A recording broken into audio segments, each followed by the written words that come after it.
Hey guys, so I never filmed an intro for this video, so I just wanted to jump in here real quick before we get right into the footage and tell you guys that we went to New Hampshire. We went over the 4th of July weekend, mostly to escape the fireworks. For anybody unaware, we live kind of close to DC. 4th of July tends to be kind of fucking crazy around here, and our dog is really, really freaked out by fireworks. So mostly that's what this was about, but also we needed a vacation. We went up to hike and see some things and had a really good time. The drive up was absolutely horrible. It was about 11 hours. We left at 8 and got there at 8 p.m. So it sucked. We got rerouted because of traffic, ended up going all the way up through Albany. And anyways, I don't want to take too long in the intro here. I'll just go straight into the footage, and then you will see me at the end.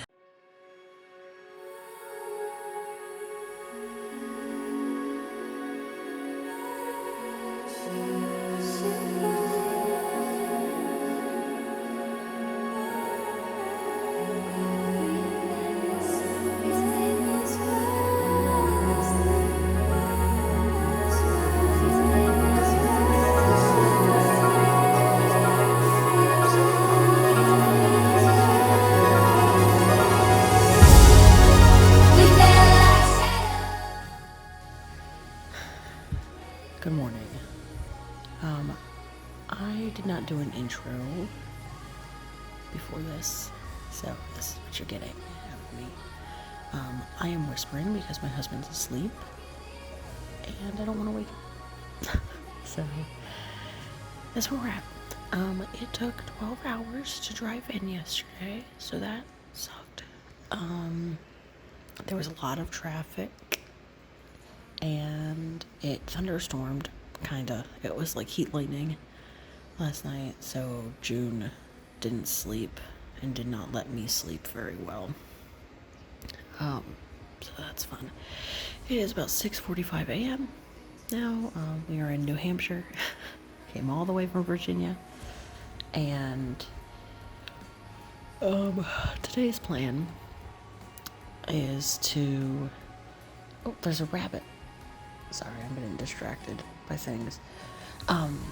Today's plan is to go on a scenic train ride, see some things, take some pictures, that type of thing. We have to drive like an hour through the White Mountains, basically all the way through, to get there and then back to where we're staying. So that'll be fun. It's about an hour and a half drive. I think we have to leave around like 8:30. We were talking a little bit later, but they recommend you get there a little early, so plus we have to get breakfast. We left at 8 yesterday, got in at 8, and just managed to squeak by and get pizza at the local place. So we do have to get some groceries. We're only here 2 more full days after today, and then Tuesday morning before we leave. So this morning all I've done is get up and take June for a walk. It's raining, but it's not raining hard, and it's not supposed to keep raining the rest of the day. It's supposed to be kind of nice, like not even 80 degrees. Yeah, so June is just relaxing. She's enjoying her time looking out the windows and chilling out. So, yeah, I am still reading this. I am like exactly 50% of the way through it. Since it's 6:45, he's gonna sleep until like 7:30. So I'm gonna try to get some reading done before we get a jump on today. But I didn't sleep very good, so it was just, I didn't have enough time to wind down. I didn't have enough time to wind down from the drive, because I did like the last 7 hours, I think. I don't know. Yeah, 7 or 8 hours. And then June June didn't let me sleep.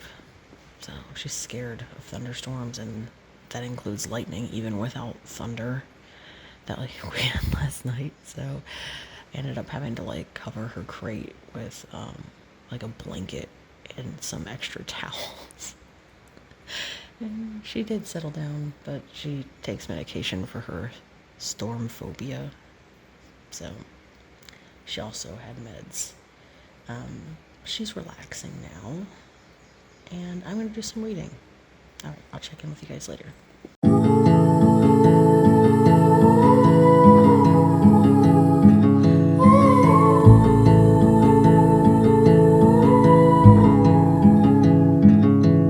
Take a train ride just to see you.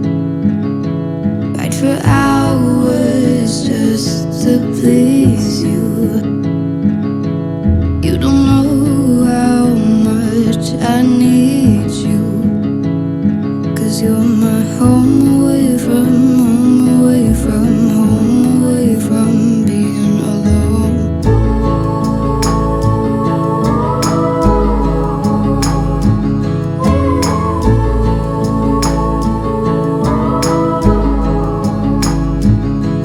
Run away from home, why don't you?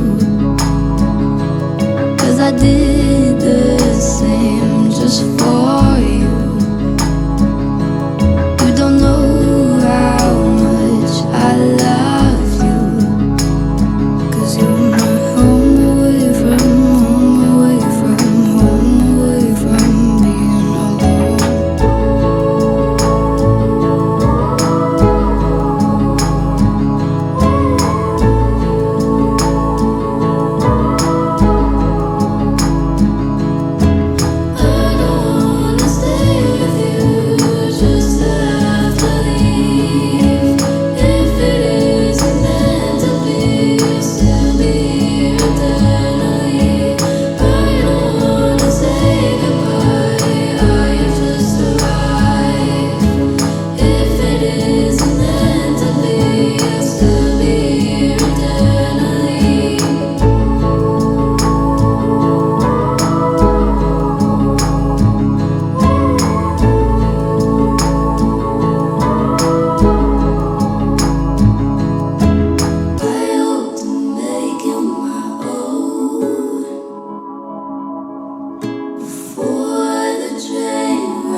Hi, I'm back. Thank you for watching this video. If you enjoyed it, please give it a thumbs up. Consider subscribing. I do these travel/hiking vlogs pretty often. Aside from BookTube, that is what I do on here. I just want to talk a little bit about some things that happened while I was in New Hampshire that maybe I didn't film. So number one was the incident with June and her toenail getting stuck in this weird metal bracket that was like in the yard, I guess, behind the cabin we were staying in. So on the evening of the 4th, it was like maybe 7, 8 o'clock. It wasn't quite dark yet. Dustin took her out back on the 50-foot lead that we have to try to tire her out, playing some ball. So they're out there. She's chasing the ball around. I'm sitting on the deck chilling, okay? And I hear him yell, "Oh no, what did you step on?" And I'm thinking, okay, maybe it's a burr or something stuck on her foot. And I see her lift her foot up like it's injured and something metal is hanging off of her foot. And both of us were like, oh shit, what is that? I thought she stepped on something and it had actually like punctured her foot. Cause she was freaking out and flailing it around and not quite panicking yet, but like really freaked out by it. Upon further investigation, I'll insert a picture of what it was, and the hole in the bracket, she had managed to fit her toenail of her little end toe all the way in, all the way up to where her toe meets her toenail. And because of her thrashing around, it was kind of looking like if she kept that up, she was gonna either break the toenail off or she was gonna break her toe. It took about 15 minutes. We got some dish soap to help kind of lubricate things, if you will, and pushed her toenail back out without any damage. She wasn't injured at all. She didn't limp, but the whole time she screamed bloody murder and tried to bite us. So I had to show my husband how to like emergency muzzle her with the leash, which is not ideal, but she has a lot of issues with being restrained and any kind of veterinary type thing where she's being handled or poked and prodded. She really freaks out. We don't know if this is a result of heartworm treatment being painful / possibly having to be manhandled during heartworm treatment, or if this is just a matter of she's never been to a vet until we got her, really. So that was, I think, maybe a little more traumatic for me in June than it was for anybody else, because I hate when she is so panicked like that. It's really heartbreaking to see, honestly. I feel really bad for her when she's that way because she's absolutely scared out of her mind. And that's kind of how she gets with the fireworks and the thunderstorms as well. So she panics and like if she's in her crate, she like tries to break out of her crate and screams at the top of her lungs. It's not just whining. I mean, she is like frantically screaming. Anyways, so that incident ended up being kind of inconsequential, which was nice. And then we got really lucky, and the only fireworks we really had were like Sunday night, and they were so far off in the distance that you really couldn't hear them that well.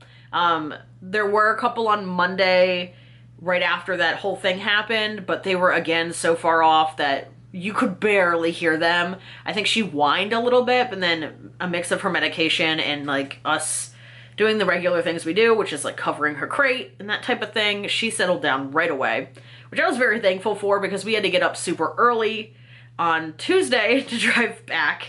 So we managed to get a full night's sleep, which I was really worried about whether or not that would happen, but we did.